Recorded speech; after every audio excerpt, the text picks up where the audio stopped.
I found out I had curls 10 days before my 19th birthday. Hi, I'm Cameron, and this is the story of how I first found out I had curls and how I transformed them from this to this. I'll be talking about all the mistakes I made during my curly hair journey and what I would do differently if I was just discovering my curls today. Spoiler alert, curly hair is not one size fits all. And I'll also be showing you my current curly hair routine. So, how did I figure out I have curly hair in the first place? Looking back, I have no idea how I didn't realize sooner. The signs were obvious. I just didn't know how to tell until my friend insisted that I have curly hair. So basically, when I was a kid, my parents didn't know how to style my hair. I think my mom just literally brushed my hair out. But at the time, I lived near the beach, so the humidity in the air turned my hair into beautiful waves, even though it was like brushed out dry. But then we moved to a dry climate when I was like 6 years old, and my hair didn't really act the same because it was dry. There was no humidity in the air. Around that time, my mom also started heat styling my hair for school pictures, and my hair is fine and super prone to damage, so this definitely affected the curl pattern, even though it wasn't a daily thing, especially because back then, heat protectants weren't really a thing. So then parts of my hair became straight from heat damage, and other parts were just bendy and frizzy and weird. I remember thinking my hair was not like the other girls. I thought I just had bad hair. The first sign I should have noticed is that I had waves near my roots, especially near my ears and my neck. If you have waves or curls at your roots, you might have curls. I remember asking my mom why my hair was like bendy at the roots, and she told me I have cowlicks. I remember brushing my hair straight repeatedly as it was drying to tame the cowlicks and the frizz. But it didn't work, and that's the second sign I should have noticed. If brushing your hair doesn't fix frizz but just makes it worse, you might have curls. Anyways, my mom didn't let me wear makeup to school until I was 17 because she knew I'd be too powerful. But she did let me straighten my hair. In middle school, I started waking up early every single day before school to burn my hair. And that's the third sign I should have noticed. If you have to straighten your hair for it to be straight, it's not straight.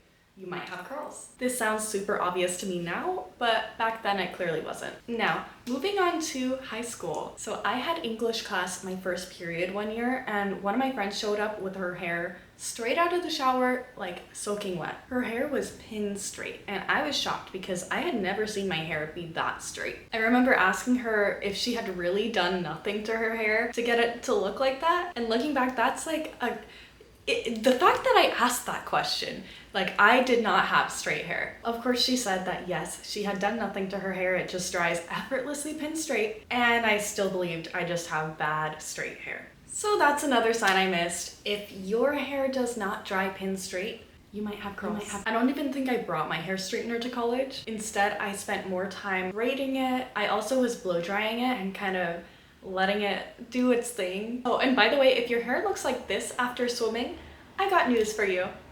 So at the end of my first year of college, I ended up staying on campus over the summer because I needed money. It gets really humid in West LA over the summer, and keep in mind I hadn't heat styled my hair in many months, so my roots were definitely growing and healthy. And that's when the frizz really came out. Right before my roommate went home for the summer, I was complaining to her about how frizzy my hair was getting, and she told me that that meant I had curls.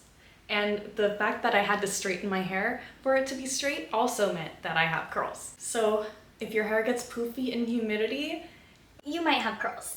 Even then, I didn't really believe her or do anything about it until a year later. Okay, so I actually went and trimmed my bangs a little bit because they kept getting in my face while I was filming. So I'm back. Really? Anyways, one day I was so sick I had to call off work, which is rare for me. And I was really bored, so I watched a ton of YouTube videos and I stumbled upon the curly girl method. And I was kind of convinced. So once I was a little less sick, I decided to do a test to see if my hair could actually be curly. So I washed my hair with my normal products, but instead of doing what I normally do, I tried a different technique. I detangled my hair with conditioner using my fingers in the shower, rinsed and did nothing else, just let it air dry. This was my hair right out of the shower without doing anything, just letting it air dry a little bit. I literally went to work like this. And then this is how it looked like after fully drying. You can see that though a lot of my hair is straight and undefined, there are curls forming. I was so excited because if you have any curls or waves after this test, that means you have a natural curl pattern. I heard that the next step in the curly girl method was to do a final wash and then start using curl products. The final wash is basically supposed to be the last time you wash your hair. And it's supposed to be with a stronger shampoo because your hair has a lot of buildup from non-curly girl products. I do not agree with the curly girl method anymore, especially this part of it, and especially for my hair type. Because no matter what products you use, you're gonna get buildup on your hair eventually, and you should remove that buildup. If you don't, you're gonna notice a change in your hair and your scalp, and it's not gonna be a good change. Anyways, I did not know much about products, so I headed to my neighborhood Target the very next day, and this is what I got. I got the Suave Daily Clarifying Shampoo, the Shea Moisture Coconut Hibiscus Coconut Kit, which had like a shampoo, conditioner, and a curl smoothie, and I got the LA Looks gel. The next test was to do the same thing as last time, just with a couple extra steps. So I did my final wash, then I scrunched conditioner into my hair in the shower, and I rinsed it out. Then I scrunched in the curl smoothie and the gel, and this is how it turned out. See how the outer layer and the bottom pieces were a lot straighter? That meant I had damage. Keep in mind that my roots were a lot healthier because I haven't been heat styling for a while, and that's why they were curlier. If your hair is super damaged from bleach, the sun, heat, whatever else you're doing, you might not see the full potential immediately. So, there are two ways to deal with hair damage. The long way is months to years of hair care, trims every 4 months, bond builders, protein treatments, deep conditioners. The short way is chopping off all the damage. I wasn't ready to commit to a haircut just yet, so at first all I did was deep condition every week. I don't think I knew about protein treatments at that time, and I just styled my curls. I was loving it, even though I knew the ends were a little scraggly. Sometimes I wore my hair in a braid or a ponytail, and looking back, I kind of wish I had tried more fun hairstyles rather than just ponytails and stuff like that. But a couple weeks in, I finally decided I was tired of the dead ends. So when I went home for Thanksgiving, I asked my sister to give me a small trim. Because I was scared to lose too much length, I didn't have her cut enough, and it honestly didn't make enough of a difference. Anyways, my sister didn't have curls, but she was my go-to for all things beauty. So during the haircut, I asked her for some curl advice. Basically, on the days after wash day, I wasn't really happy with how my hair was looking. It was like frizzy, undefined. She told me that meant it was dry and that I needed to spray my hair with an oil water mixture. This actually ended up making my hair look stringy, and it didn't really work for me. But I trusted the process and I kept trying it for a bit. A lot of the curl advice that was out there was all about moisturizing your curls, but it seemed like everything I was trying was making it worse. I didn't know much about my hair, but about a month in, I learned that my hair is very easily weighed down. So I finally realized that Shea Moisture was too heavy for me. But I kept using it for a good while because I don't like wasting things. But eventually I decided it was worth it, and I switched to a super lightweight Suave conditioner with silk amino acids. Using lightweight products was a game changer for me. After figuring out my hair a bit more and treating my hair right, it took me 6 months to get to this. You might have noticed that my hair got shorter and shorter. Yes, curls spring up as they get curlier and healthier, and using lightweight products meant that my hair was way less weighed down. But that wasn't the whole reason it was getting shorter. At that point, I kind of got addicted to cutting my dead ends off. I was cutting my hair probably every day. And I don't exactly recommend this because this is how it ended up. Around this time, I was also getting super consistent with like deep conditioning my hair and protecting it at night. I slept with a satin bonnet, and this helped with frizz, breakage, and it helped my curls look nicer between wash days. So at night I would wear a satin bonnet to sleep, and I actually would put my hair up in a pineapple, which is what everyone said to do. And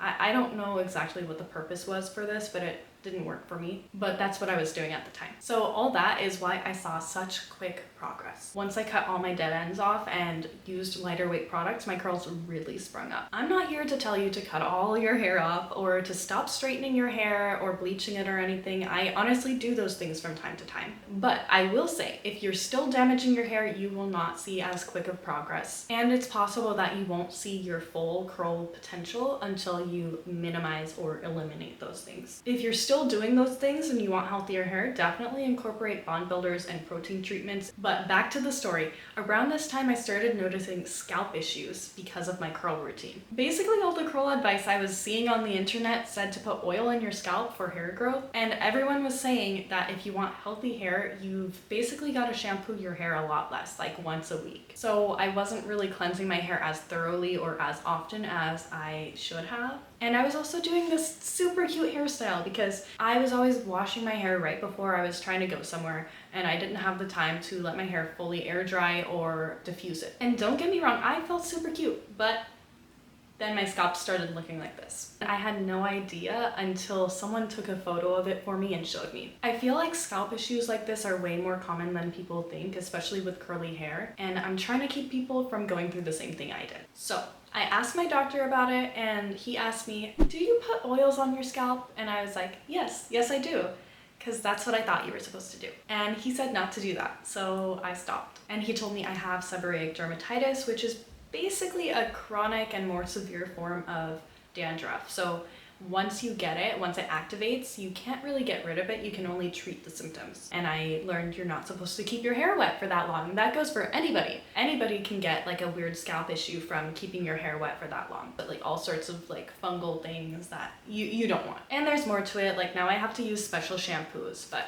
anyways, several months after that, I came to the conclusion that I didn't like how I was cutting my own hair. So I went and got a curl cut by someone who claimed she was a curl specialist, but mostly cut straight hair. In her defense, when I went, my hair was already way too short, but beyond that, she did mess up my curls. Before going into the salon, I had heard about how horrible thinning shears are for curly hair. So I told her not to use those on me, and she said she would not. But she told me she had a special technique for enhancing your curl pattern with a razor blade. And it turns out she slide cut my curls. Slide cutting isn't good for curls either and can wreck the curl pattern. It also made my hair look super thin. Luckily, my hair was short and it was right before quarantine, so growing it out wasn't an issue. Although that is how I debuted to my, at the time, boyfriend's whole family at a Christmas party. So I learned a valuable lesson. If a hairstylist pulls out thinning shears or a razor blade, leave the chair. I'll talk about what to look for in a curl specialist a little bit later in the video, but that's what to avoid. I almost don't blame her because this is what I walked in with. It was clearly very dense around this area, so she probably just wanted to remove the bulk of it. For a while after that, I just let my curls grow out during quarantine until I went to see an actual curl specialist. She does amazing work, but she specialized in tighter curls than mine, so it wasn't exactly what I wanted. But during that haircut, I learned that I don't really like much layering for my hair, especially when it's shorter, but it was much better than the last cut I got. And that's when I got curly bangs. Around this time is when I realized that putting my hair in a pineapple just stretches them out. So I started putting a bonnet on without putting my hair up. For a while after that curl cut, I started DIYing my hair again because I was like, if I'm gonna pay this much and still not be super happy with it, why not do it myself? I still wasn't happy with the shape I was giving myself, so I finally found my current hairstylist on Instagram. And that's actually how I recommend finding a good stylist. Look on Instagram for curl specialists who cut hair like yours. So like find someone who has a lot of experience cutting hair that's your same curl pattern, density, etc.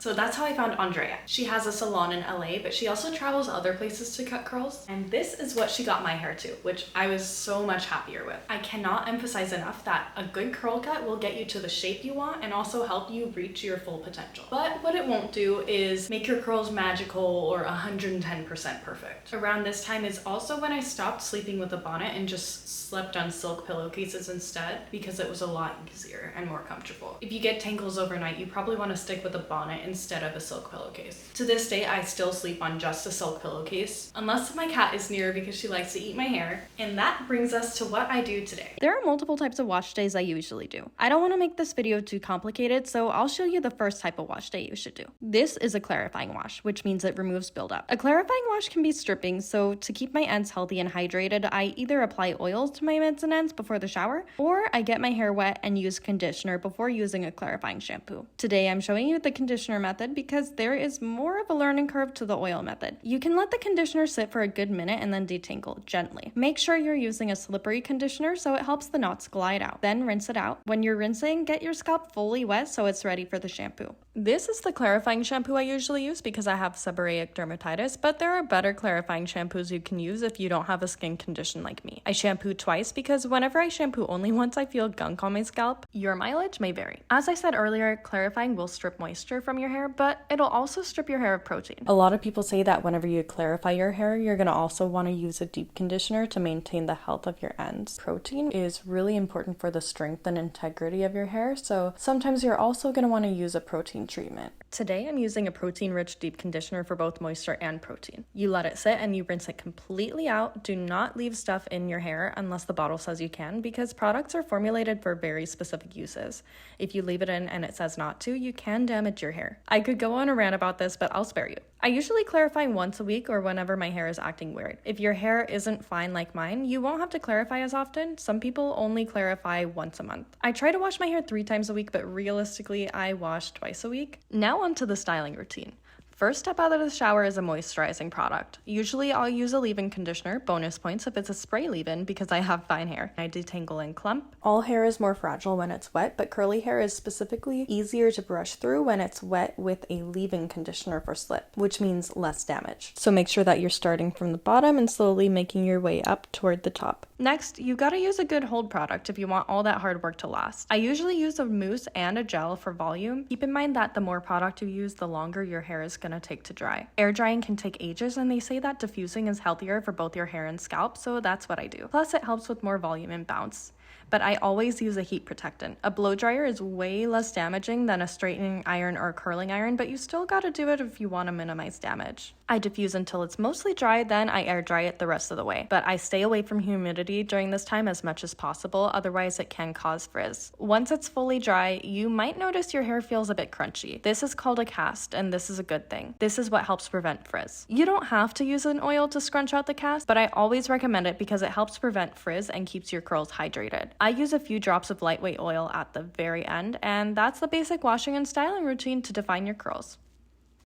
After you tried all this, if you still don't see a huge change immediately, that does not mean you don't have curls. Dealing with damaged hair and finding out what works takes time. Hair texture can change, but those signs that your hair are curly do not lie. If you're not seeing the results you're hoping to see and your hair isn't damaged, you might be using the wrong products. Remember how I mentioned earlier that I couldn't see my full curl potential until I figured out what products work best for me? If you're not using the right products, even if you're doing everything else right, you're not going to see results. In the next video, I'll be talking about my favorite curl products throughout my curl journey that got me from this to this. Subscribe to see my favorite lightweight product recommendations and all the other tips that I'm planning on posting.